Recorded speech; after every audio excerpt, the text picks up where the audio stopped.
Rural Heritage on RFD TV is brought to you by Rural Heritage Magazine, a bi-monthly magazine featuring articles about farming and logging with draft animal power, small-scale diversified family farming and homesteading, and other aspects of our rich rural heritage. Rural Heritage Magazine, borrowing from yesterday to do the work of today. For subscription information, please call 319-362-3027 or order online at www.ruralheritage.com. Good afternoon, folks. This is Bryan Dale Headley, a singing blacksmith. Today we're going to forge out of this 1/2 inch by 1/2 inch by 6 foot tall piece of just regular square steel. We're going to forge just a nice little shepherd's hook for everybody and show you how to do it. We're going to go through the steps. We get done with it, we'll be able to hang a bird feeder or a bird house or maybe a flower basket next to a grave for your loved one, something along that line. So we're going to go into the fire with our piece of iron here. And as we go into the fire with that end, there's several things going on right now. As you can see, I'm turning this blower, and as I turn the handle on it, it's forcing air underneath the forge back up into that fire there. We'll take our piece of steel out of the fire when it's hot. We'll lay it on the anvil, and what we're going to do first is we're going to forge a point on that end, and that point would be the end that's going to end up going in the ground whenever we get our shepherd's hook made.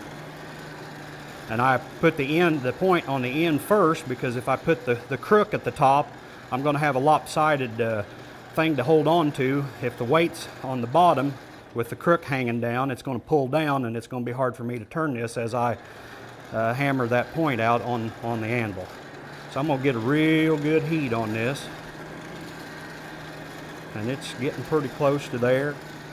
As I'm in there, I'm watching the color of that piece of steel. It goes in, it's just a piece of cold iron.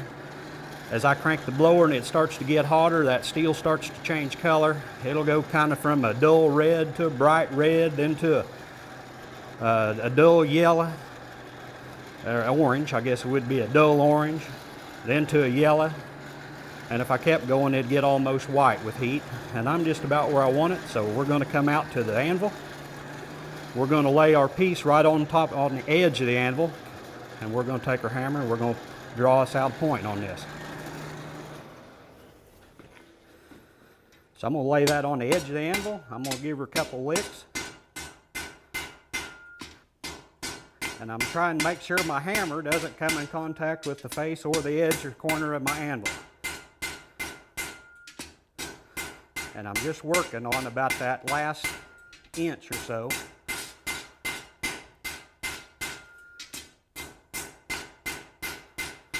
Of that rod. And as you see, the longer I keep it out of the fire, the temperature starts to change.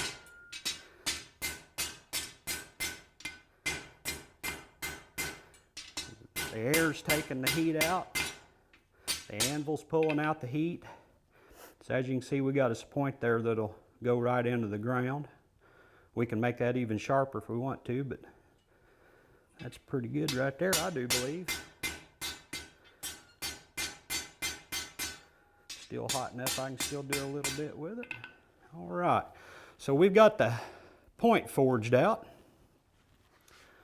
And that ought to drive right into the ground pretty easy, as long as the ground's got a little moisture in it.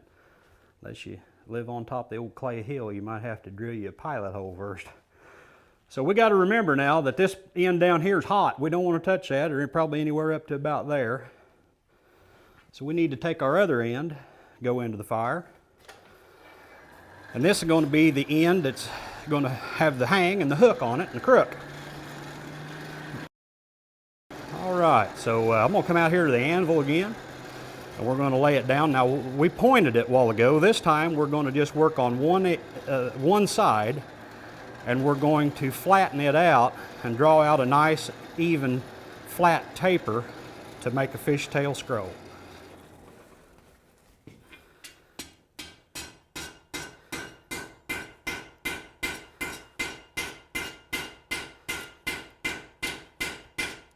as I'm hammering this, I'm trying to keep both sides of my scroll as even as I can. If I hammer on one side more than the other, then I'm going to have a lopsided fishtail. So I'm a pulling, I'm a pushing, doing all kinds of different things. Kind of got what looks like a little spoon out there on the end of that, and that's what I'm looking for. You can make that as long, thin, or short, thick, and stubby as you want to. It's up to your preference. The thinner it is, the quicker it'll take heat and be able to bend. The thicker it is, the more heat it'll take to get it to where you want it to bend it. I'm going to leave that like that, and we'll go back to the fire. As you can see, I set out there for a little bit, and the heat all leaves. So we go back into the fire here. We're still keeping in mind back here behind us, we've got that hot piece of end. We don't ever want to grab down there. Had an old boy come into my shop one day, checking out some of the stuff I'd made. He reached down, I just seen him doing it. Before I could say anything, boy, he picked up a piece of iron there, and boy, he threw her down. I said, "That's hot, ain't it?" And he said, "No." He said, "It just don't take me very long to look at something." So if you're in the blacksmith shop, you get a piece of hot iron, chances are it ain't gonna take you long to look at it. So I'm gonna come out here to the end of the edge of my anvil here, and I'm going to feed that piece of metal towards my hammer, start me a scroll, come back from the back side, and turn her back the other way.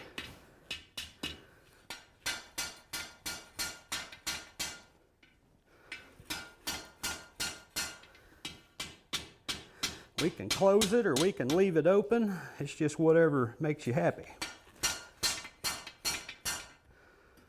And I think I'm going to go with that right there. That'll work for me, maybe just a little evening up right there. That'll work just fine. I like that. So we'll go back to the fire.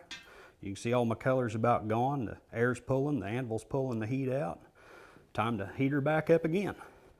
Now this time, we're going to go in. We're going to have to get a little bit more of a section of that hot. I'm going to pull a little coal over here.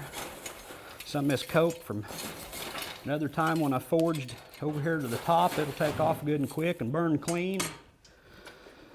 Get that on top of there and we'll start to crank. Now this next bend we're going to do is going to be the actual one that will actually be the one that hangs down that's going to hold the flower pot or birdhouse. Now we've got that little end out there, and I've kept it up out of the fire, as you might be able to tell right there. It's not as orange and hot as the rest of it, and I did that on purpose. As I go in here, I want to keep that end up out of that hot part of that fire. I'll burn it right off, and that's just something that 15 years of experience and burning off a bunch of them when I first started, you learn that way. Now it will still take some heat, of course, and obviously, but it will not get as hot as the rest of it. But it will get hot enough to bend if I hit it with a hammer. So when I come out of the fire, I'm going to dip that down here in the water, in the quench bucket, and I'm going to cool that off a little bit. That way, if I do hit it with the hammer, I don't put a real big lick in it and get it all out of whack. And I'm just going to come out of here and we'll go right back to the anvil again after we quench that end a little, and we'll make a turn in that for our hook.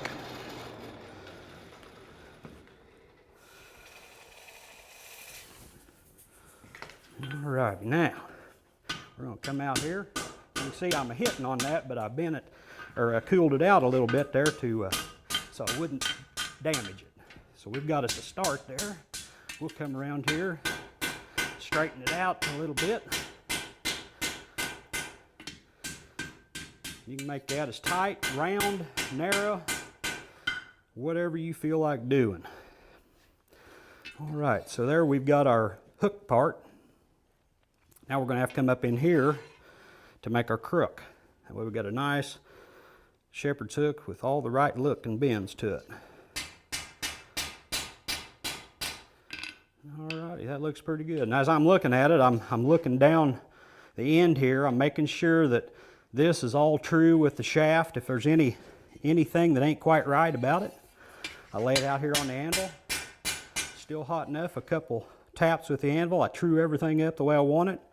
Right now is the time to do that, because when we get more bends in it, it becomes more complicated. And I like the looks of that. That'll work just fine. So here we go, back into the fire. So now we're even going to have to get a little bit more of a cross section. And this is going to take a couple heats to get this the way we want it. All right, we're going to come out of the fire here. We've got a good section of this heated up to make our crook. But I'm going to want to quench that end again, just so because I'm going to have to hammer on that, and I don't want to bend it. So I'm going to come out of the fire, and we'll go right into the quench bucket. It doesn't look hot, but as you can see, it is still somewhat hot. That's good enough for the time being. Now I'm going to come over here to the cone, and we're going to start our bend.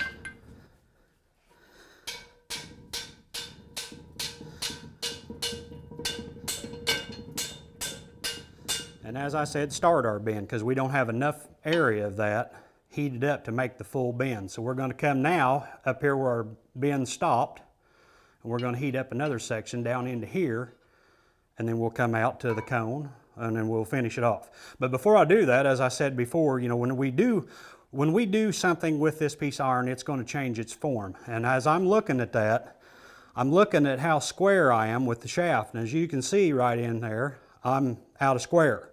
So I want to take the opportunity now while it's still hot to heat that up, or to lay it on the anvil and straighten that out while it's still hot. We'll give it a look. Needs a little bit more right here. Okay, so now, as you can see, I'm looking down that. That looks pretty square from my end.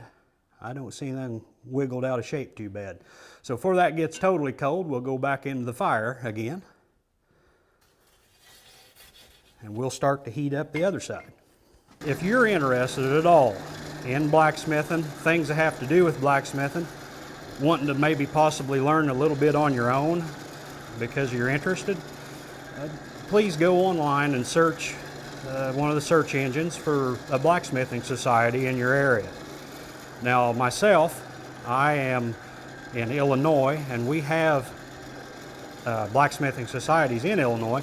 One in particular is the Illinois Valley Blacksmith Association, which is what I belong to. It's a non-profit kind of thing.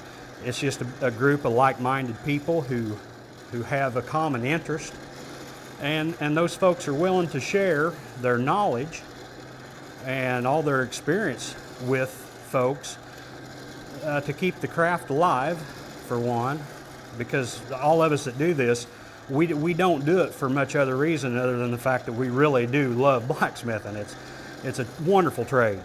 So we're going to come out of the fire here. We're going to go, as you've seen, we've kept the other end, the hook end, up out of the fire, so we're not going to have to quench it or do anything with it. It still ought to be just fine. But we're going to use it to hammer against to make our bend for a crook on the cone anvil.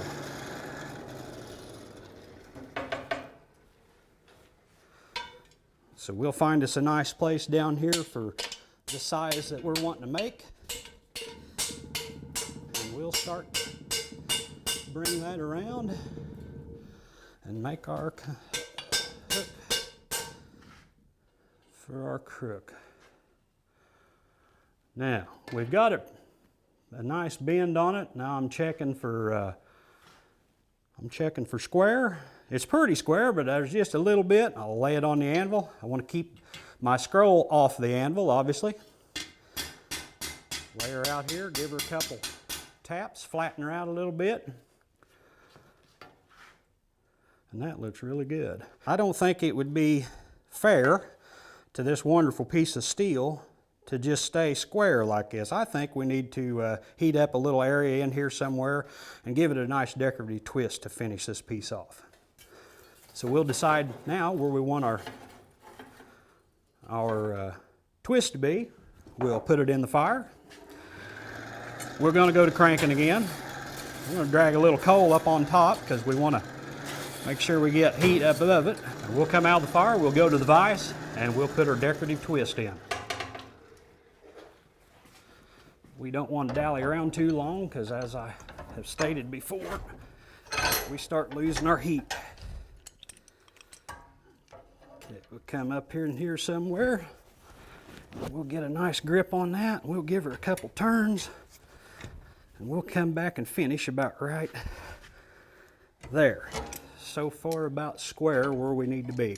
Now, when we do that, it is almost impossible to twist one and have it come out perfectly lined up. And you might think, well, what in the world are you going to do to straighten that out? Well, what I'm going to do is I'm going to use the anvil, but I'm not going to use the anvil in the way you think. I've got a wood block down here, wood mallet. I'm going to lay that across the top. It's going to take out the shock of my hammer, and the hammer blows as I lay that across here. I don't want to damage my square edges, so I'll use the hammer and the wood to true myself back up. I'm almost there, and yes, you are going to get a little smoke off of that. All right, let's see what happened there. Just a little bit more, just a little bit more. Right there. There was one spot that it had to have it. I'll try to get this. Oh, that's almost straight as an arrow. Straight as an arrow. We're good that way. All right, I think we can call this baby done. The only thing that would be left to do would be to clean it up, put a little black paint on it, and that baby is ready to go to someplace where we can enjoy it. I had the privilege of knowing a few great people over time, and one of those folks was a fellow by the name of Rex Walden. And I know nobody out there will know who he is, but he probably inspired me more to do more in my life other than God. Here on this earth, Rex was a big influence on me. I seen, who he was, what he was about, what he cared about. He loved the Lord, and he loved blacksmithing. And he's the reason I got started blacksmithing and have done what I have done with blacksmithing and enjoy it so well, and had such an opportunity to touch so many people, and people touch me back on account of that, and it's been a wonderful gift that he helped me achieve. I never thought that Rex would ever be responsible or have a play in anything else, but one day I ended up writing a song. It's not about Rex, but it's about our nation's veterans. But he inspired that song, and I'd like to play it for you. Rex served in World War II, and not only till he passed away and I read his obituary did I know what kind of a hero Rex really was. Whenever I read all the places he'd done and the battles that he fought in and served in during World War II, like so many other people did, and we owe such a debt of gratitude to each one, every one of those folks. And I wrote this song in their honor. It's called "The Veteran," and it is my absolute honor to play it for you, and I hope you like it.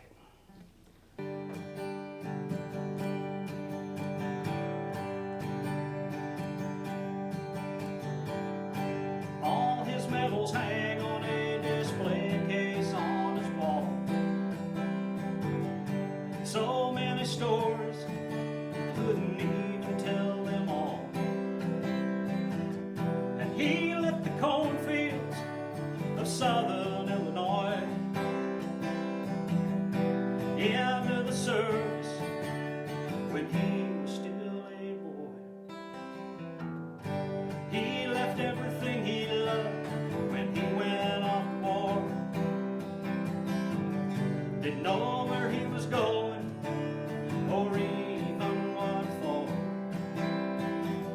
but freedom was calling, he did all that he could do.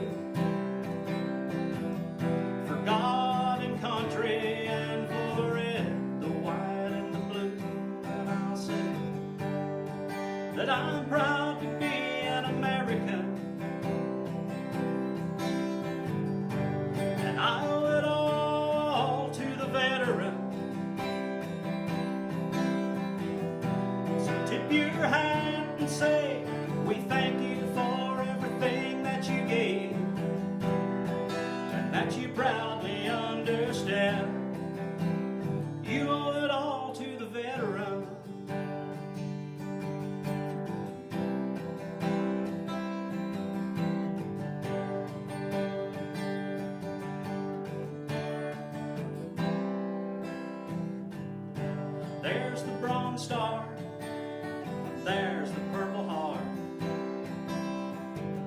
To hear of how he got him, Lord, it just tore me all apart. 'Cause he was on the front lines when he saw his brothers fall, and wondered how he'd ever made it from there alive at all. And he said that I'm proud to be an American, and I owe it all to the veteran. So tip your hat and say we thank you for everything that you gave, and that we proudly understand that we owe it all to the veteran. We owe it all to the veteran.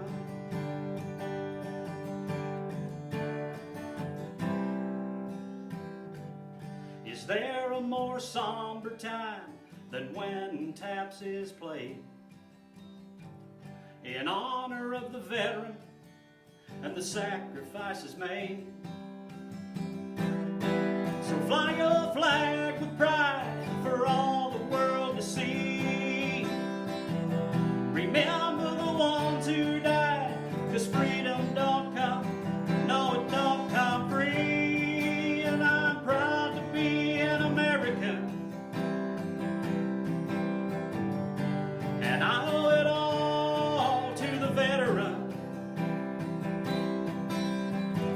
So tip your hat and say we thank you for everything that you gave, because we proudly understand that we owe it all to the veteran. Tip your hat and say we thank you for everything that you gave, because we proudly understand that we owe it all to the veteran. We owe it all to the veteran.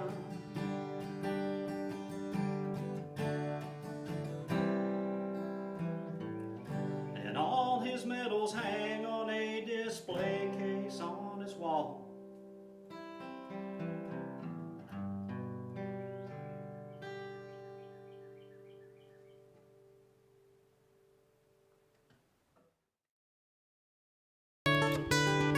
This program is available for purchase. To order your copy, please call 319-362-3027 or visit www.ruralheritage.com. Rural Heritage is a bi-monthly magazine dedicated to draft animal farming and logging, as well as other aspects of our rich rural heritage. It is published by Mishka Press, which also offers a complete line of Back to the Land books, DVDs, and calendars. Call or write for a catalog or subscription information, or visit our website at www.ruralheritage.com.